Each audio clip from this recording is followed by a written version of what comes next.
espero que vocês estejam me ouvindo bem, porque eu tô numa área que eu tive que fechar toda de vidro, porque o vizinho do lado tá dando um churrasco, tá fazendo uma festa, ouvindo uma música sertaneja, e eu queria conversar com vocês hoje. O que acontece? Eu recebi alguns e-mails de inscritos, de pais de inscritos, de amigos meus cujos filhos também são inscritos, enfim, de um monte de gente que pediu pra gente comentar aqui aquele acidente catastrófico que aconteceu com aquele garotinho que tava jogando LOL e acabou participando de um outro jogo que é o jogo da asfixia, e acabou sendo vítima disso. O que aconteceu foi o seguinte: o Gustavo estava jogando LOL com os amigos e ele perdeu a partida. No final dessa partida, os amigos deram um castigo por ele ter perdido, e o castigo era participar do jogo da asfixia. Assim que aconteceu o acidente, que foi divulgado na mídia, eu vi tanto que alguns jornalistas estavam agindo com muita falta de conhecimento. Primeiro, que atribuíram a morte ao jogo, como se houvesse uma relação de casualidade entre o jogo e o que aconteceu com o Gustavo. Não teve. Depois eu vi matérias falando que ele tinha sofrido bullying. Também não foi. Porque o Gustavo não estava jogando com valentões na escola que o ofendiam e que o agrediam. Não, o Gustavo estava jogando com pessoas que ele conhecia, que eram amigos, tanto que se importaram com o que viram, se importaram com a não reação dele e pediram pra prima ir socorrer pra prima e ver o que estava acontecendo. E eu vi muita gente atribuindo o acidente à falta de maturidade do Gustavo, ou à relação que ele tinha com o jogo, ou ao bullying dos amigos.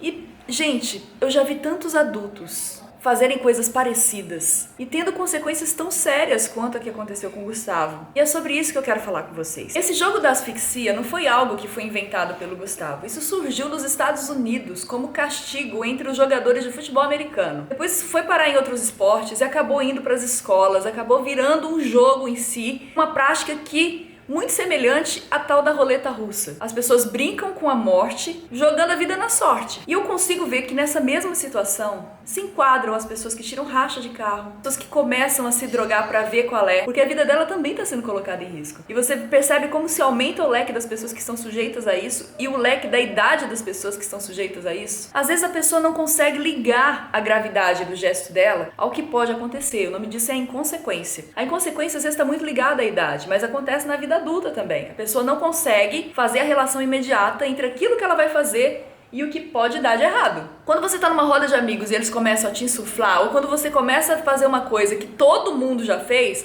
você tende a não pensar que pode dar errado com você. Então quando você vê seus amigos saindo de uma festa dirigindo e todo mundo tá bêbado e tá dirigindo, você fala, não, eu posso, porque tá todo mundo, a roleta russa da vida aqui não vai me acertar. Mas você tá entendendo que você tá colocando a sua vida em risco do mesmo jeito? Claro que tem algumas pessoas que colocam a vida em risco porque elas não enxergam o valor na própria vida, então pra elas tanto faz como tanto fez. Mas eu não acredito que tenha sido isso que aconteceu com o Gustavo. O que aconteceu com o Gustavo tá mais ligado ao que pode acontecer com todos nós, que é achar que a gente tá acima do ruim que pode acontecer na vida. A doença não me atinge, eu domino meu volante, meus reflexos são rápidos, eu já fiz isso antes, eu já escapei, não vai acontecer comigo. E outro ponto que eu gostaria de falar com você é que às vezes a gente se coloca numa situações de risco aos pouquinhos sem perceber. É como se a gente estivesse se aproximando de um precipício, aí você fala, não, até aqui tá seguro, eu posso dar mais um passinho. Tá, beleza, dei 2 passinhos, eu posso dar um terceiro, mas você não sabe se embaixo onde você tá pisando, tem a resistência para te suportar. Tá entendendo o que eu tô falando? Às vezes a gente anda muito perto do perigo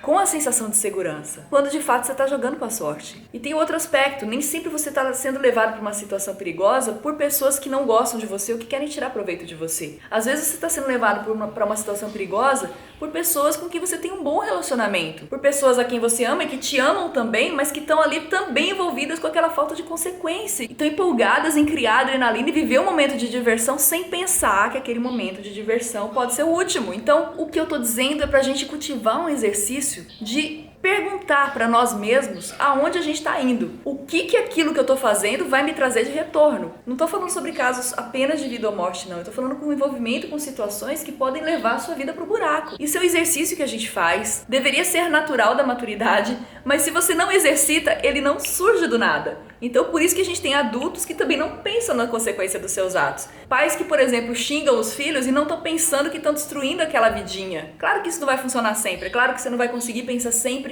nos seus motivos, na sua motivação antes de fazer as coisas. Mas tente. A gente tende depois a gastar muita energia buscando o culpado por tudo de errado que acontece, quando na verdade a gente deveria gastar energia antes, pensando nas consequências daquilo que a gente está fazendo. Então, por favor, gente, meu encorajamento para você é: tente pensar para onde isso vai me levar, qual a consequência do meu ato. Vale a pena? Espero que esse bate-papo tenha sido importante para você, que tenha tido algum valor para a sua vida. Os comentários estão aqui embaixo, porque eu quero ouvir a sua experiência. Às vezes você passou por uma situação em que você parou e refletiu e pôde recuar de uma situação de perigo. Nem todo mundo tem essa chance. E nós todos podemos ter uma atitude como a que o Gustavo teve. Então a gente precisa ser mais justo também. É isso. Vejo vocês no próximo vlog.